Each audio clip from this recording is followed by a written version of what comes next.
నమస్కారం. బాగా సంపాదిస్తున్నా నెల చివరకొచ్చేసరికి మీ జేబు ఖాళీ అవుతోందా? చాలామంది ఎదుర్కొనే సమస్య ఇది. జీతం రాగానే ఎటో మాయమైపోతున్నట్టు అనిపిస్తోందా? మీరు ఒంటరి కాదు. నిజమే. ఈరోజు మనం ది స్మార్ట్ మనీ వుమన్ అనే పుస్తకంలోని జూరీ అనే అమ్మాయి కథ ద్వారా ఈ సమస్య మూలాల్లోకి వెళ్లబోతున్నాం. సరిగ్గా చెప్పారు. ఇది కేవలం పుస్తక సమీక్ష కాదు. కాదు, అస్సలు కాదు. ఇది మన డబ్బు అలవాట్లను మార్చుకోవడానికి ఒక ఆచరణాత్మక ప్రయాణం. అవును. ఈ పుస్తకం ఒక అద్భుతమైన కథ రూపంలో మనకు ఫైనాన్షియల్ ప్లానింగ్ నేర్పుతుంది. మంచి ఉద్యోగం, మంచి జీతమున్న ఒక ఆధునిక యువతి పైకి ఎంతో విజయవంతంగా కనిపిస్తూ లోపల అప్పుల ఊబిలో ఎలా కూరుకుపోయింది, అక్కడు నుండి తన ఆర్థిక జీవితాన్ని ఎలా తిరిగి తన చేతుల్లోకి తెచ్చుకుంది అనే విషయాలను ఈరోజు మనం లోతుగా చర్చిద్దాం. ఈ కథ మనందరిలో ఎక్కడో ఒక చోట ఖచ్చితంగా ప్రతిధ్వనిస్తుంది. అయితే ఇక జూరీ ప్రపంచంలోకి అడుగుపెడదాం. తప్పకుండా. జూరీ హ్మ్. 27 అమ్మాయి. హ్మ్. నైజీరియాలోని లాగోస్లో ఒక పెద్ద రియల్ ఎస్టేట్ కంపెనీలో హ్మ్. Senior manager. మంచి పొజిషన్. అవును. పన్నులన్నీ పోగా ఆమె చేతికి నెలకు 6 లక్షల నైరా వస్తుంది.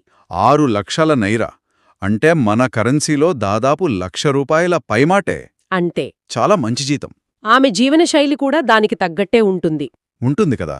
ఒక ఖరీదైన ఏరియాలో అపార్ట్మెంట్, మెర్సిడెస్ కారు. అప్పుడప్పుడు దుబాయ్, న్యూయార్క్ లాంటి ఫారిన్ ట్రిప్లు. పైకి చూసేవాళ్లకు ఆమె జీవితం ఒక కలలా ఉంటుంది. నిజమే, ఒక కలలాగే ఉంటుంది. కాని ఇక్కడే అసలు కథ మొదలవుతుంది. ఆ పైకి కనిపించే ఈ ఆడంబరం ఒక భ్రమ మాత్రమే. అవునా? ఒకరోజు నెల మధ్యలో తన బ్యాంక్ ఖాతా చూసుకుంటే అందులో మిగిలింది కేవలం 80,000 నైరాలు. ఏంటి, 6 లక్షల సంపాదించే అమ్మాయి అకౌంట్లో 80,000? అదే షాక్. కాని ఆమె కట్టాల్సిన బిల్లుల చిట్టా చూస్తే దిమ్మ తిరిగిపోతుంది. చెప్పండి. కారు మెకానిక్కు 2 లక్షలు. ఓకే. అపార్ట్మెంట్ సర్వీస్ ఛార్జీలు 3 నెలలకు కలిపి 4,30,000. అమ్మో. ఇంకా ఫైబ్రాయిడ్స్ ట్రీట్మెంట్ కోసం 9,50,000. అంబా. మొత్తంగా 16 లక్షల అప్పు. నెలకు 6 లక్షలు సంపాదించే అమ్మాయికి 16 లక్షల అప్పు. అసలిది ఎలా సాధ్యం? అంత డబ్బు ఏమైపోతుంది? ఇది చాలామంది అడిగే ప్రశ్న. దీన్నే లైఫ్ స్టైల్ ఇన్ఫ్లేషన్ అంటారు. లైఫ్ స్టైల్ ఇన్ఫ్లేషన్ అంటే సంపాదన పెరిగిన కొద్దీ మనకు తెలియకుండానే మన ఖర్చులు కూడా పెరిగిపోతాయి. జూరీ విషయంలో ఆమె డబ్బు ఒక తిరిగే తలుపులాంటిది. వస్తోంది, పోతోంది. ఒక చేత్తో వస్తోంది, మరో చేత్తో అంతకంటే వేగంగా వెళ్ళిపోతోంది. ఇక్కడే మనం ఆదాయానికి, సంపదకి మధ్య ఉన్న తేడాను స్పష్టంగా చూడాలి. అంటే ఆమె జీతం ఎక్కువ, కాని ఆమె నికర విలువ, నెట్వర్త్ బహుశా 0 కంటే తక్కువ. అంటే ఆమె ఆస్తుల కన్నా అప్పులే ఎక్కువ. కరెక్ట్. ఈ పుస్తకం చెప్పే మొదటి అతి ముఖ్యమైన పాఠమిదే. మీరు ఎంత సంపాదిస్తున్నారన్నది కాదు, ఎంత నిలుపుకుంటున్నారన్నదే ముఖ్యం. ఈ విషయంలో ఆమె తన స్నేహితురాలు టామీతో మాట్లాడినప్పుడు వాళ్ల మధ్య జరిగే సంభాషణ చాలా ఆసక్తికరంగా ఉంటుంది. చెప్పండి. టామీ చాలా సింపుల్గా, ఒక ధనవంతుడైన బాయ్ఫ్రెండ్ని చూసుకో, సమస్య తీరిపోతుంది అని సలహా ఇస్తుంది. అయ్యో. అంతేకాదు, అమండా అనే వాళ్ల ఫ్రెండ్ పెళ్లైన ఒక ధనవంతుడితో తిరుగుతూ ఖరీదైన బహుమతులు ఎలా పొందుతుందో కూడా చర్చిస్తారు. ఈ సంభాషణ మనకొక ముఖ్యమైన సాంస్కృతిక కోణాన్ని చూపిస్తోంది. డబ్బు అనేది పురుషుల బాధ్యత అనే ఒక పాతకాలపు ఆలోచన ఇంకా ఎంత బలంగా పాతుకుపోయిందో ఇది తెలియజేస్తోంది. నిజమే. పుస్తకంలో జూరీ కూడా ఆలోచిస్తుంది. ఇదే పరిస్థితిలో ఒక అబ్బాయి ఉంటే అతనికి ఎవరైనా వెళ్లి ఒక షుగర్ మమ్మీని చూసుకో అని సలహా ఇస్తారా అని అడగరు కదా. ఇది ఆర్థిక స్వావలంబన గురించిన ఒక ప్రాథమిక ప్రశ్నను లేవనెత్తుతోంది. ఈ ఎవరో ఒకరు చూసుకుంటారు అనే ఆలోచన చాలా ప్రమాదకరం. చాలా ప్రమాదకరం. అది ఎంత ప్రమాదకరమో జూరీకి త్వరలోనే అర్థం కాబోతోంది. ఎందుకంటే వాస్తవ ప్రపంచంలో ఎవ్వరూ రారు, బిల్లులు మాత్రం వస్తూనే ఉంటాయి. అవును, ఆ బిల్లులే ఆమెను వెంటాడటం మొదలుపెట్టాయి. అప్పుల వాళ్ల నుండి ఫోన్లు. ఇంటి యజమాని మిస్టర్ ఒకేకే, మెకానిక్, అందరి కాల్స్ను తప్పించుకో తిరుగుతోంది. నిద్రలేని రాత్రులు. ఈ ఒత్తిడి మొత్తం ఆమె పని మీద పడి ఉంటుంది. ఖచ్చితంగా పడింది. సరిగ్గా పనిచేయలేకపోతోంది. చివరికి ఆమె బాస్ మిస్టర్ టుండే పిలిచి వార్నింగ్ ఇస్తాడు. ఏమని? నీ పనితీరు అస్సలు బాగాలేదు, ఇలాగే కొనసాగితే ఉద్యోగం నుండి తీసేయాల్సి వస్తుంది అని గట్టిగా చెబుతాడు. డబ్బుకు సంబంధించిన భావోద్వేగాంశం ఇక్కడే స్పష్టంగా కనిపిస్తోంది. దీన్ని డబ్బు భయాలు అనవచ్చు. డబ్బు భయాలు. సరిపడా డబ్బు లేదనే భయం, విఫలమవుతామనే భయం, ఇతరులపై ఆధారపడాల్సి వస్తుందనే భయం. ఈ భయం చాలా ప్రమాదకరమైనది. ఎలా? అది మనల్ని ఏమీ చేయకుండా స్తంభింపజేస్తుంది. సమస్యను పరిష్కరించకుండా దాని నుండి పారిపోయేలా చేస్తుంది. అందుకే జ్యూరీ తన బిల్లులను, కనీసం కవర్ కూడా తెరవని బ్యాంక్ స్టేట్మెంట్లను పక్కన పడేసింది. అదే, ఈ భయాన్ని జయించాలంటే దాన్ని ధైర్యంగా ఎదుర్కోవడమే ఏకైక మార్గం. చివరికి అవి అరీ చేస్తుంది, కాని చాలా అవమానకరమైన పరిస్థితుల్లో. ఏం జరిగింది? ఒకరోజు సాయంత్రం ఆమె ఇంటి యజమాని మిస్టర్ ఓకేకే అపార్ట్మెంట్ లాబీలో అందరి ముందు ఆమెను ఆపి చాలా నీచంగా మాట్లాడతాడు. అయ్యయ్యో! ఏంటి, నీ అద్దె కట్టే ఆ ధనవంతుడు నిన్ను వదిలేశాడా?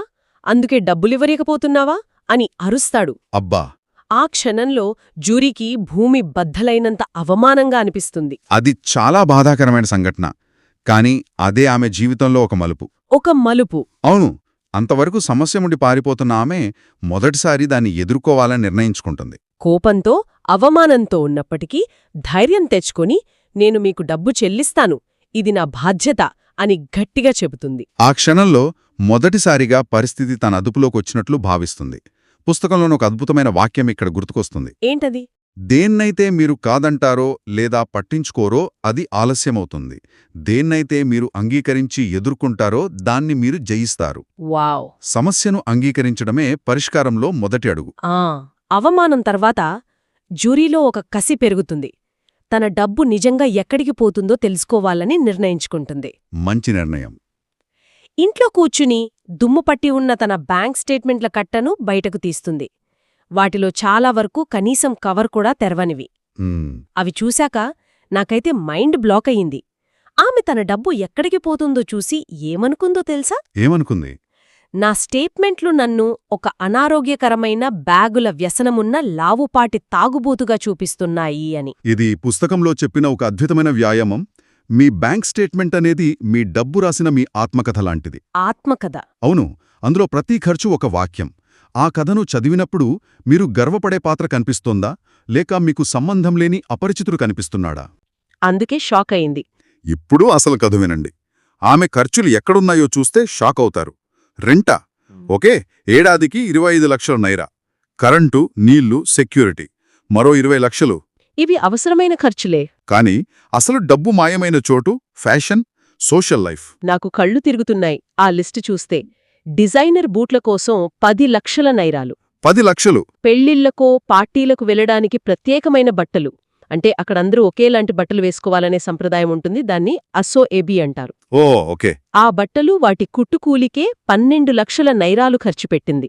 నమ్మశక్యంగా లేదు. ఇంకా నైజీరియన్ డిజైనర్ల దగ్గర కొన్న బట్టలకు మరో 18 లక్షలు. నా వార్షిక జీతమంతా ఆమె కేవలం బట్టలకే ఖర్చు పెట్టింది. ఖచ్చితంగా. ఇది కేవలం జ్యూరీ సమస్య కాదు. ఒకసారి ఆమె తన స్నేహితురాలతో కలిసి డిన్నర్ పార్టీలో కూర్చున్నప్పుడు అందరూ తమ డబ్బు కష్టాల గురించి మాట్లాడుకుంటారు. ఈ ఒక్కరి డబ్బు వేర్వేరు బ్లాక్ హోల్స్లోకి వెళ్ళిపోతోంది. అంటే? లారా డబ్బు కుటుంబ బాధ్యతలకు, లాడున్ డబ్బు షాపింగ్కు, టామీ డబ్బు పెళ్లిళ్లకు హాజరవడానికి, మరియు అడస్వా డబ్బు తన భర్త, అతని కుటుంబం కోసం ఖర్చయిపోతోంది. ఇక్కడ మనం నేర్చుకోవాల్సిన పాఠమేమిటంటే వ్యక్తిగత ఫైనాన్స్ అనేది నిజంగా వ్యక్తిగతమైనది. కరెక్ట్. మన కుటుంబం, సంస్కృతి, సంబంధాలు, మన విలువలు ఇవన్నీ మన ఖర్చులను ప్రభావితం చేస్తాయి. అందుకే పుస్తకం ఏం చెప్తుందంటే మీ ఆర్థిక జీవితానికి మీరే చీఫ్ ఫినాన్షియల్ ఆఫీసర్, సిఎఫ్ఓగా ఉండాలి. ప్రతి రూపాయి ఎక్కడికి వెళ్తుందో మనకు తెలియాలి. ఈ కొత్త అవగాహనతో జ్యూరీ యాక్షన్ మోడ్లోకి వెళ్తోంది. తన ఖర్చులను అదుపు చెయ్యడానికి ఒక స్పెండింగ్ డైట్ ప్రారంభిస్తోంది. స్పెండింగ్ డైట్ అంటే కొన్ని నెలల పాటు అత్యవసరం కాని ఖర్చులన్నింటినీ పూర్తిగా ఆపేయడం. లగ్జరీ వస్తువులు, బయట తినడం, పార్టీలు అన్నింటికీ ఫుల్ స్టాప్. కఠినమైనదే కాని అవసరం. తన మొత్తం అప్పు అంటే 11 లక్షల నైరాలకు పైగా ఉన్న మొత్తాన్ని ఎలా తీర్చాలనే దానిపై ఒక స్పష్టమైన ప్రణాళిక వేసుకుంటుంది. అవును, పుస్తకం అప్పులను ఎదుర్కోవడానికి ఒక స్పష్టమైన 4 దశల వ్యూహాన్ని నిర్దేశిస్తుంది. ఇది ఎవరికైనా ఉపయోగపడుతుంది. మొదటిది 1. లిస్ట్. మొదట మీకున్న అన్ని అప్పులను, ఎంత మొత్తం, ఎవరికివ్వాలి అనే వివరాలతో ఒక జాబితాగా రాయాలి. ఓకే, రాసుకోవాలి. 2. ప్రాధాన్యత. ప్రయారిటైజ్. వాటికి ప్రాధాన్యత ఇవ్వాలి. ఏది ముందు తీర్చాలి? ఎక్కువ వడ్డీ ఉన్నదా, లేక జ్యూరీ విషయంలో లాగా ఎక్కువ ఒత్తిడికి గురిచేస్తుందా? అవును. ఆమె తన ఇంటి యజమాని అప్పుకు మొదటి ప్రాధాన్యత ఇస్తుంది. మూడోది 3. షెడ్యూల్. చెల్లింపుల కోసం ఒక టైమ్లైన్, ఒక షెడ్యూల్ తయారు చేయాలి. ఇక నాలుగవది చాలా ముఖ్యమైనది. 4. సమీకరణ, లిక్విడేట్, ఎర్న్. ఆ డబ్బును ఎలా సంపాదించాలి లేదా సమీకరించాలో నిర్ణయించుకోవాలి. ఇక్కడే జ్యూరీ చాలా కఠినమైన నిర్ణయం తీసుకుంటుంది. అదేంటి ఆ నిర్ణయం? ఆమె తన ఆస్తిపాస్తులను అమ్మాలని నిర్ణయించుకుంటోంది. అంటే ఆమెకు ఎంతో ఇష్టమైన, తన స్టేటస్ సింబల్స్గా భావించే డిజైనర్ హ్యాండ్ బ్యాగులను, ఓ చివరికి తన మర్సిడీస్ కారును కూడా అమ్మేయాలని డిసైడ్ అవుతోంది. అబ్బా, ఇది కేవలం వస్తువులను అమ్మడం కాదు, తన పాత జీవన విధానానికి, తన తప్పుడు గుర్తింపుకు వీడుకోలు పలకడం లాంటిది. ఇది చాలా ఎమోషనల్ స్టెప్. అవును, నిజంగానే చాలా మందికి వారి వస్తువులతో, ముఖ్యంగా లగ్జరీ వస్తువులతో ఒక ఎమోషనల్ కనెక్షన్ ఉంటుంది. వాటిని వారి విజయానికి చిహ్నంగా చూస్తారు. వాటిని వదులుకోవడం అంటే తాము విఫలమయ్యామని అంగీకరించినట్లు భావిస్తారు. కానీ జుర్రీ ఇక్కడ ఒక పరిణితి చెందిన నిర్ణయం తీసుకుంటుంది. భవిష్యత్తులో ఆర్థిక స్వేచ్ఛ కోసం వర్తమానంలోని తాత్కాలిక సుఖాలను, ఆడంబరాలను వదులుకోవడానికి సిద్ధపడుతుంది. అసలైన సంపద వస్తువులలో కాదు, మానసిక ప్రశాంతతలో ఉందని. కరెక్ట్. అయితే జీవితం సినిమాలా సాఫీగా ఉండదు కదా. ఉండదు. ఆమె ఈ ప్రయాణం మొదలుపెట్టిన వెంటనే కథలో 2 పెద్ద ఆటంకాలు ఎదురవుతాయి. ఏంటవి? మొదటిది, ఆమె తల్లి ఇంట్లో అగ్నిప్రమాదం జరిగి ఇల్లు పాక్షికంగా దెబ్బతింటుంది. దాన్ని బాగు చేయించడానికి డబ్బు అవసరం. అయ్యో. రెండవది, ఆమె పనిచేసే కంపెనీలో ఆర్థిక ఇబ్బందుల వల్ల ఉద్యోగులను తొలగించడం ప్రారంభిస్తారు. ఆమె ఉద్యోగం కూడా ప్రమాదంలో పడుతోంది. ఈ 2 సంఘటనలు జీవితంలో అనుకోని కష్టాలు ఎప్పుడైనా రావచ్చని మనకు గుర్తుచేస్తాయి. అవును, ఇక్కడే జ్యూరీ దగ్గర లేని ఒక అతి ముఖ్యమైన ఆర్థిక సాధనం యొక్క ప్రాముఖ్యత మనకు తెలుస్తుంది. అదే ఎమర్జెన్సీ ఫండ్. అత్యవసర నిధి. అంటే కనీసం 6 నుండి 9 నెలల మన జీవన వ్యయాలకు సరిపడా డబ్బును ఒక సెపరేట్, సులభంగా అందుబాటులో ఉండే సేవింగ్స్ అకౌంట్లో ఉంచుకోవడం. 6 నుండి 9 నెలలెందుకు? దాని వెనుక ఏదైనా కారణముందా? మంచి ప్రశ్న. సాధారణంగా అనుకోకుండా ఉద్యోగం పోతే మన నైపుణ్యాలకు, అనుభవానికి తగిన మరో మంచి ఉద్యోగం వెతుక్కోవడానికి సగటున 6 నెలల సమయం పట్టవచ్చని ఆర్థిక నిపుణులు అంచనా వేస్తారు. ఓకే. ఆ 6 నెలల పాటు ఇంటి అద్దె, బిల్లులు, ఇతర ఖర్చులకు ఎవరినీ అడగకుండా, అప్పులపాలు కాకుండా మనల్ని మనం నిలబెట్టుకోవడానికే ఈ ఫండ్. ఇది ఒక ఆర్థిక రక్షణ కవచం లాంటిది. ఖచ్చితంగా. ఇది మనల్ని ధనవంతులుగా చేయడానికి కాదు, కష్ట సమయాల్లో మనల్ని మనం రక్షించుకోవడానికి ఉపయోగపడే ఒక ఆర్థిక రక్షణ కవచం. జ్యూరీ దగ్గర ఈ కవచం లేదు, అందుకే ఆమె మరింత భయపడిపోతోంది. అవును. మొత్తం మీద చూస్తే జ్యూరీ ప్రయాణం ఇప్పుడే మొదలైంది.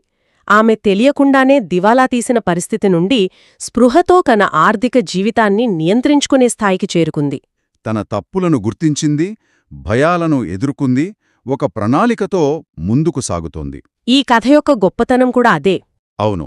నికర విలువ, నెట్వర్త్, యాక్టివ్ ప్యాసివ్ ఆదాయం, ఎమర్జెన్సీ ఫండ్ వంటి కొంచెం క్లిష్టంగా అనిపించే ఆర్థిక భావనలను ఒక పాత్ర యొక్క నిజజీవిత పోరాటాలతో ముడిపెట్టి చాలా సులభంగా అర్థమయ్యేలా చేస్తుంది. ఇది కేవలం అంకెలు, గణాంకాల గురించి కాదు, మన అలవాట్లు, మనస్తత్వాలు, మన భావోద్వేగాల గురించి కూడా. డబ్బును మనం ఎలా చూస్తామో, దానితో మనకున్న సంబంధమేమిటో మనకు చూపిస్తుంది.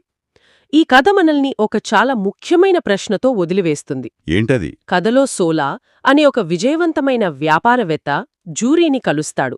అతను ఆమెలో ఉన్న తెలివితేటలను, సామర్థ్యాన్ని చూస్తాడు. కాని అదే సమయంలో ఆమెకు జీవితంలో ఒక స్పష్టమైన మార్గం, ఒక లక్ష్యం లేదని గమనిస్తాడు.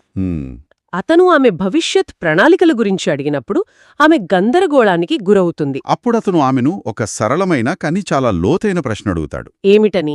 నీకు జీవితం నుండి నిజంగా ఏం కావాలి? వావ్! ఇది కేవలం డబ్బు గురించి కాదు, జీవితం గురించి. ఇది ఈ మొత్తం చర్చకు ముగింపులాంటిది. ఎందుకని? ఎందుకంటే మీరు దేనికోసం పనిచేస్తున్నారో, మీ జీవిత లక్ష్యమేమిటో మీకు స్పష్టంగా తెలియనంతవరకు మీ డబ్బు మీకోసం ఎప్పటికీ సరిగ్గా పనిచేయదు. మీ ఆర్థిక లక్ష్యాలను మీ జీవిత లక్ష్యాలతో అనుసంధానించాలి. అదే ఇక్కడ కీలకం. డబ్బు అనేది గమ్యం కాదు, గమ్యాన్ని చేరడానికి ఒక సాధనం మాత్రమే. ఆ సాధనాన్ని దేనికి ఎలా ఉపయోగించాలో మనకు స్పష్టత ఉండాలి.